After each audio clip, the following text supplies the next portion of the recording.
ज्येष्ठ सुदी दशमी को गंगा दशहरा मनाया जाता है। इसी दिन नदियों में श्रेष्ठ गंगा जी भागीरथ द्वारा स्वर्गलोक से पृथ्वी पर अवतरित हुई थीं। ज्येष्ठ शुक्ल दशमी को सोमवार तथा हस्त नक्षत्र होने पर यह तिथि घोर पापों को नष्ट करने वाली मानी गई है। हस्त नक्षत्र में बुधवार के दिन गंगावतरण हुआ था, इसलिए यह तिथि अधिक महत्वपूर्ण है। इस तिथि में स्नान, दान, तर्पण करने से 10 पापों का विनाश होता है, इसीलिए इसका नाम दशहरा पड़ा। दशहरा की पूजा कैसे की जाती है, क्या दान पुण्य किया जाता है, आज मैं आपको वही बता रही हूँ कि आज की पूजा में हमें किस किस सामग्री की ज़रूरत पड़ती है। पहले पूजा करने से पहले हमें सामग्री की आवश्यकता होती है, तो हम सामग्री जब सारी एकत्रित कर लेंगे तो पूजा आराम से कर सकते हैं। तो आज की पूजा के लिए हमें जो सामग्री की ज़रूरत पड़ती है वो दिखा रही हूँ। सबसे पहले चाहिए होती है हमें ये जो खाली पात्र, जिसको हम परात भी बोल सकते हैं या थाल बोल सकते हैं, वो चाहिए। और देखिए, पूजा की थाली में हमें रोली, चावल, जनेऊ, कलावा, फूल, एक 10 तरह की मिठाई चाहिए, तो 10 तरह की भी रख सकते हैं, या एक ही तरह की मिठाई के 10 पीस, 10 बताशे। एक कलश में जल भर के रखना है, उसमें चावल डाल लीजिएगा, और दिया रखना है, और चीनी रखनी है एक कटोरी में, उसमें दक्षिणा रखनी है, जैसे 1 रुपया ऊपर करके सवा बना के ज़रूर रखिएगा। गंगा जली रखनी है, और भोले बाबा की तस्वीर, विग्रह, जो शिवलिंग, जो भी आपके पास हो वो ज़रूर रखनी है। और फलों में खरबूजा, आम, ये ज़रूर रखना है। और 10 दिए प्रज्वलित किए जाते हैं, तो वो रखने बहुत ज़रूरी होते हैं। तो देखिए, उनकी भी तैयारी मैंने कर ली है। तो उनको जब हम पूजा कर रहे होते हैं तो वो 10 दिए हमें यहाँ पर जलाने होते हैं पूजा में, इस थाली में। तो अब हम कैसे पूजा की तैयारी करेंगे वो आपको दिखाती हूँ। तो सबसे पहले लेते हैं हम गंगा जली को। तो गंगा जली को मैं खोल लेती हूँ पहले, और फिर दिखाती हूँ आपको। सबसे पहले हम परात में कभी भी जल नहीं डालेंगे, सबसे पहले डालना होता है हमें गंगा जल। तो देखिए, सबसे पहले हम थोड़ा सा गंगा जल डालेंगे, उसके बाद इसको हम जल से भर देंगे। शुद्ध जल होना चाहिए, साफ़ बर्तन होना चाहिए, साफ़ ही शुद्ध हाथ होने चाहिए। अब हम इसको देखिए जल से भर देंगे।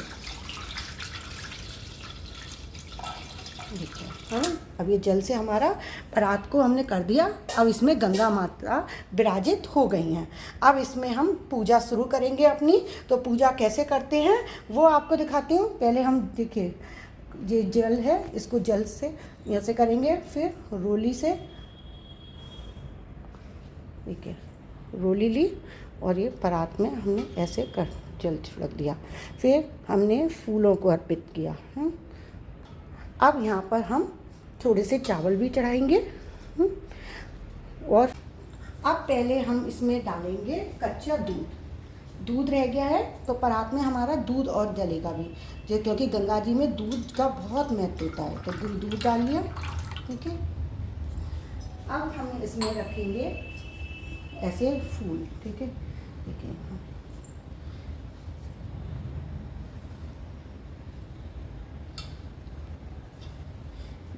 ऐसे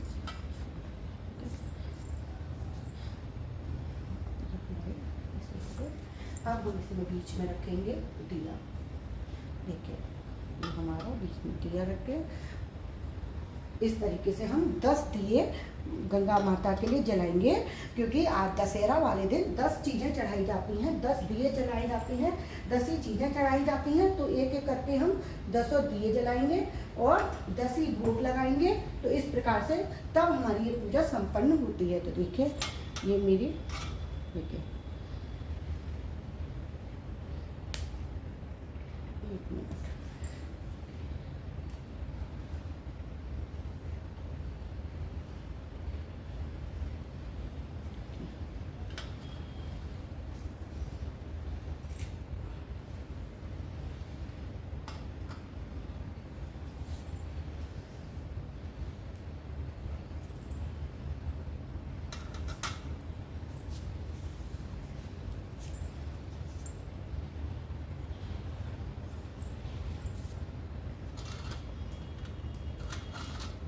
इस प्रकार से ये हमारे 7 दिए अंदर प्रज्वलित हो गए, और एक दिया हमने आगे जला दिया है, 8 हो गए।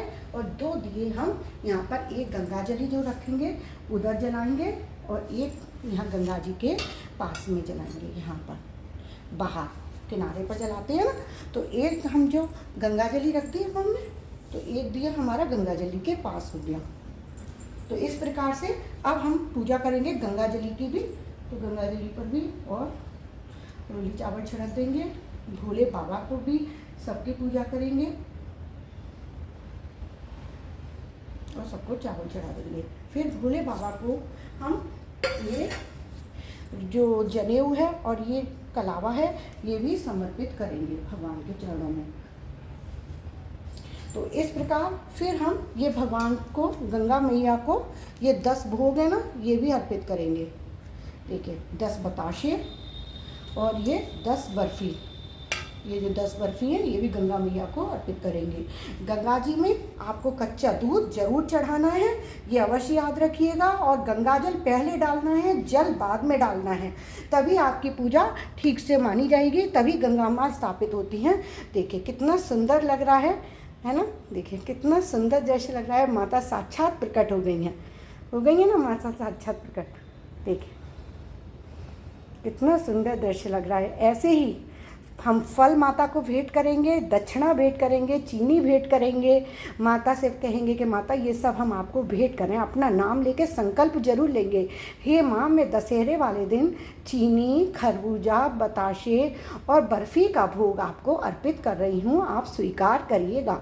संकल्प लेना बहुत ज़रूरी होता है, बिना संकल्प के कोई पूजा नहीं होती है। तो आगे की विधि, पूजा विधि कथा मैं आपको अगली वीडियो में बताती हूँ। अभी के लिए मेरे चैनल पर बने रहिएगा। कथा अच्छी, आपको ये पूजा विधि अच्छी लगी हो तो मेरे चैनल पर बने रहिएगा और मेरे चैनल को लाइक और सब्सक्राइब जरूर कीजिएगा। राधे राधे।